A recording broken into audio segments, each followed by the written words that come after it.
Wow! Pak na pak! Panalo! Diyos ka pa! Ano ka ba naman, Bem? Nakakagulat ka naman.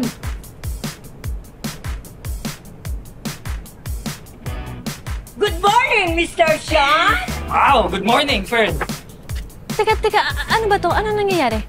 Well, kumuha ko ng lab team para tulungan tayo. Yes, Sean. Thank you sa project mo. Hello po. So, talagang inasikaso mo nga lahat? Anong ipiprepare ko? Well, wala na.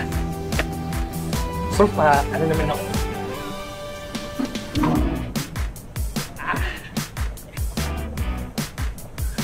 Grabe, oh!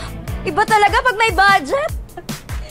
Nakakatuwa, dito nakatira sa Maccabi ang future ambassador ng Macca A. Alam mo, ganyan din ako dati. Tangkad pala kayo dati, Miss Aleli. Ikaw naman? Konti lang itinangkad mo sa akin, Miss Aleli. Huwag kang ilusyonada. Ang cute mo pala, no? Para kang keychain.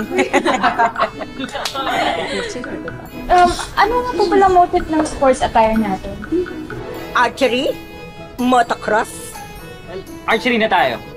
Mas madali, tsaka mas social tingnan eh. Actually, inaisip kong mag-basketball attire sana kasi may mahiraman naman ako. Ba't ka pa bang hiram? Ako nang bahala. Sean, Shanti, halika na. Sige po. Oh, Thank you po. Dadaan ka lang ba, ha? Sige. Okay. Okay, tara na.